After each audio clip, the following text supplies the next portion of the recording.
So earlier this year, I made a video saying that prices for homes are going to stay stable or maybe go up a little bit, while a lot of other people were saying that prices were going to crash or at least drop significantly. Now, what's interesting is that a lot of these same organizations have seen that, well, prices have not crashed like maybe they thought they were going to, and now they're revising their predictions for the end of this year.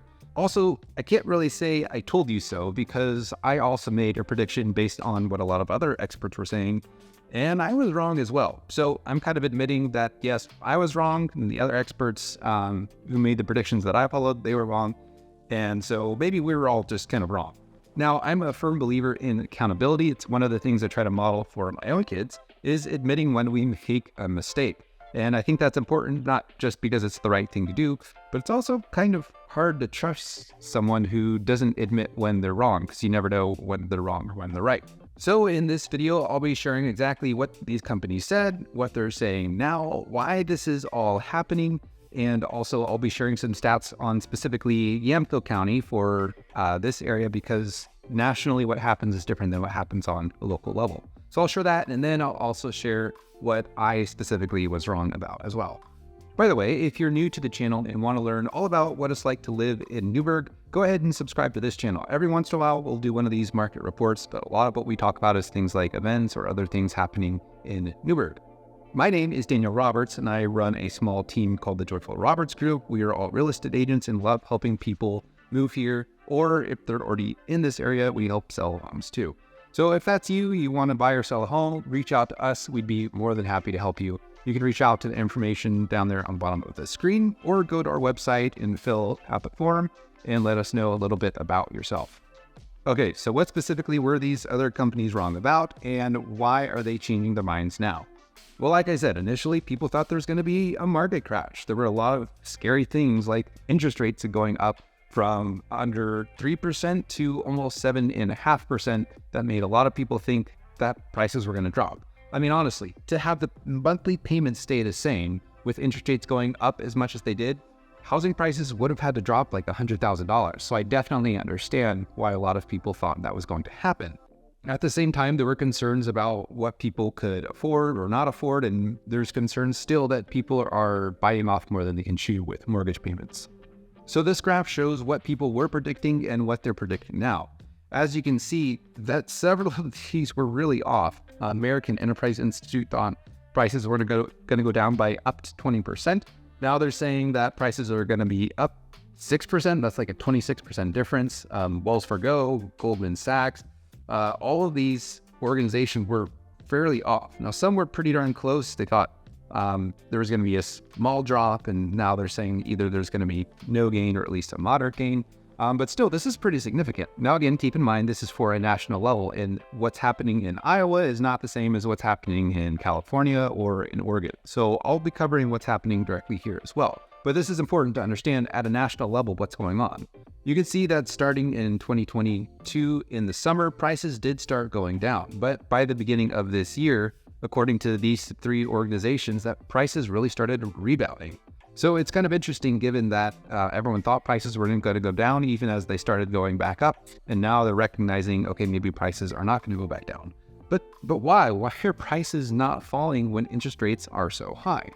Well, it really comes down to inventory. Inventory is basically how many homes are available and how many people want to buy those. So as Selma Hepp from CoreLogic said, overall home price appreciation for 2023 is exceeding many initial expectations. That much is clear. Okay, so why are people not selling their homes? What's going on here? Why have prices not fallen through the floor? So the first reason that inventory is so low is because people are just staying in their homes longer. It used to be that people would stay in their home for 6 or 7 years. Now they're staying in their homes for 8, 9, or even 10 years, especially right now with interest rates being higher. And that brings me to the next point. So the mortgage rate lock-in effect is over 70% of people have mortgage rates that are less than 4%. So why would they sell their home and then buy another one when their interest rate is going to go from under 4% to maybe 7.5%? It just doesn't make sense for most people. So people aren't selling their homes. So anyone who's wanting to buy a home, there's nothing for them to buy. And because there's no homes to buy, that's keeping home prices higher, because the people who do need to buy they're having to compete for the same small number of homes. The other major reason is that there's still just not enough home construction, and this is not helped by high interest rates, high material prices, high labor prices, permitting costs. Builders just can't afford to build affordable housing, which is really unfortunate because affordable housing is exactly what we need. It's just really hard to do. So what's happened is that builders, ever since 2008 and 2009, when that crash happened, they stopped building for a really long time. And there's been 14 straight years below the 52-year average. So because of all these things, people are staying in their homes longer, there's the mortgage rate lock-in effect, and builders aren't building enough.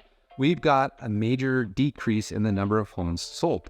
Right now, we're seeing the same number of sales that was happening like in that 2010, 11, and 12 range, which that was when the market was basically still essentially crashed.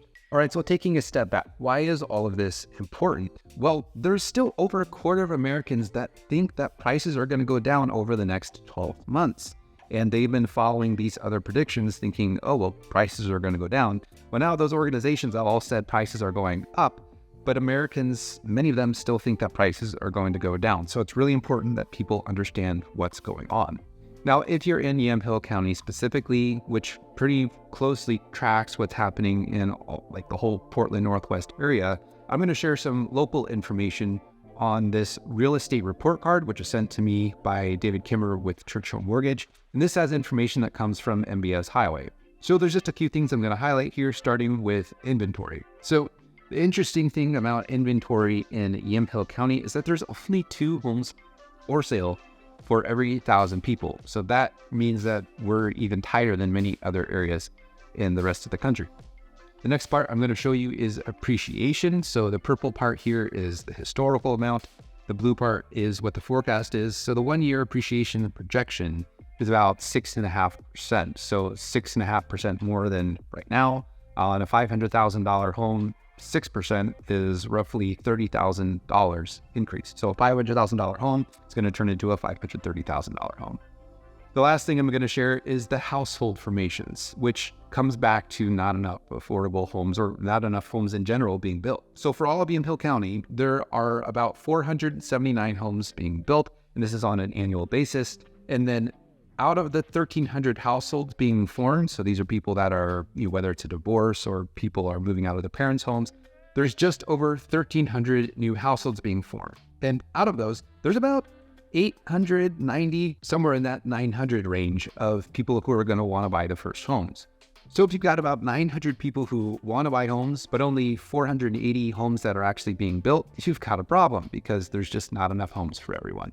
So as Doug Duncan said, chief economist for Fannie Mae, housing demand remains resilient, which continues to butt up against the near historically limited supply of existing homes for sale. All right, so I also mentioned that I had made a mistake in one of my predictions, and that was about interest rates themselves. So what the experts were saying is that rates were going to be closer to like 5 or 6% by the end of this year. And that's what I thought was going to happen. I really thought interest rates for mortgages were going to be at like 6% by now. And so I was wrong, and I want to apologize for that because I really think accuracy and good data is important. So the projections now are that rates are going to drop closer to 6% by next year. But that depends on a lot of things. There's inflation, there's kind of world events. I don't have the time to get into all of that. The rates are projected to go down though, and it's kind of an inverse relationship with the economy. So if the economy does poorly, interest rates come down. If the economy is doing good,